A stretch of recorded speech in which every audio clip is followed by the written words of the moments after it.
Hello and welcome. I'm Giri Prashanth. I'll be your host for this episode of Cyber Savvy. If you're doing business in India, chances are you are in one of these two camps. On one side, only 4% of companies are considered mature in their ability to deal with a cyber threat incident.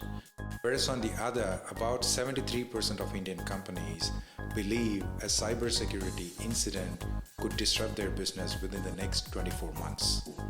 Which camp are you in? Let's find out.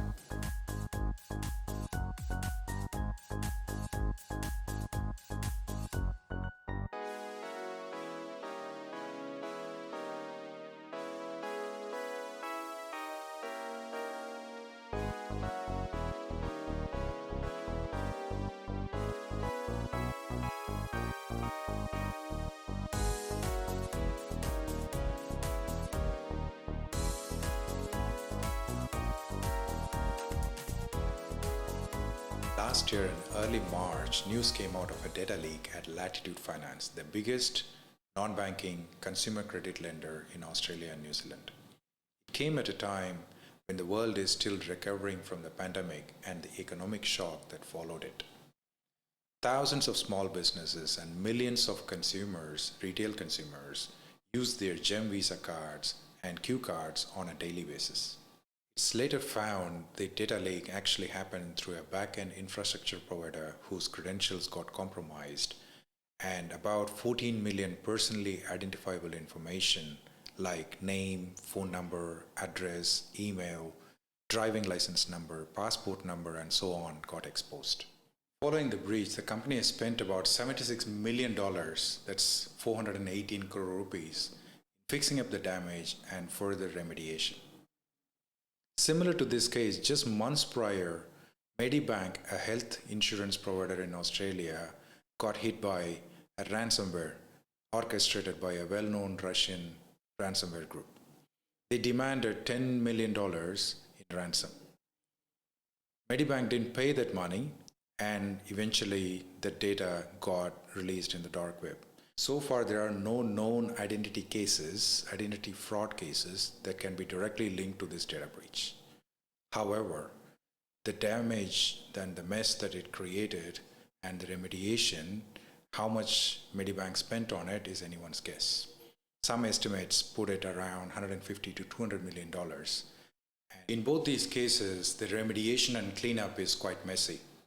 For example, personally identifiable information, say email or phone number, can be replaced with a bit of effort.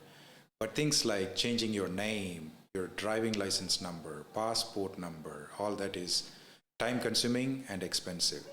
For example, in New Zealand, there is no way you can get a new driving license number when you renew your driving license.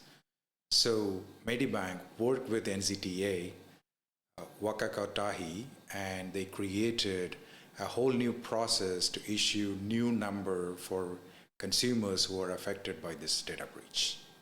And it costed them quite a bit. Most companies affected by a ransomware attack or any other data breach don't disclose the full extent of the damage and effort it took to remediate the situation. It's for all practical business reasons well and good, but you are affected by this kind of attack, can your company survive? In 2023, according to Kaspersky, 235,472 ransomware incidents hit Indian businesses. That's 1 in 7 companies in the country, and most of them can't survive the ordeal. In fact, 60% of these companies get out of business within 6 months of such incident happening. India is the third largest country for phishing attacks, and technology sector being its prime target. So the numbers are stacked up against us, and the trend doesn't seem to reverse or slow down anytime soon in near future. Let's explore the 3 most common ways Indian businesses get attacked. 1. Malware, including ransomware, viruses, etc. 2. Phishing, or sometimes whaling. 3. Social media or social engineering attacks. So how can you prepare your business to handle these threats? Remember these 5 core areas that you need to work on: identify, protect, detect, respond, and recover. As a business, if you're already in Camp B, part of the 73% of companies that are underprepared and waiting for a certain doom, your time to act is right now. Join the 4% of companies in Camp A. First step in the direction can start with a free assessment from Secure 360. What do you get out of this assessment? First, identify your critical assets. Then get a comprehensive view against people, process, and all the technologies in the company. 3. Review your attack surfaces and your threat vectors. 4. Get recommendations to improve security. We'll drop a link in the description below for you to register for this free assessment. Get started right now and put your mind at ease. Get ready to become cyber savvy. Subscribe now and stay tuned for our next episode on cyber threats for health sector in India. Until then, thank you for joining us, and together let's build a safe digital future for us all. Ciao.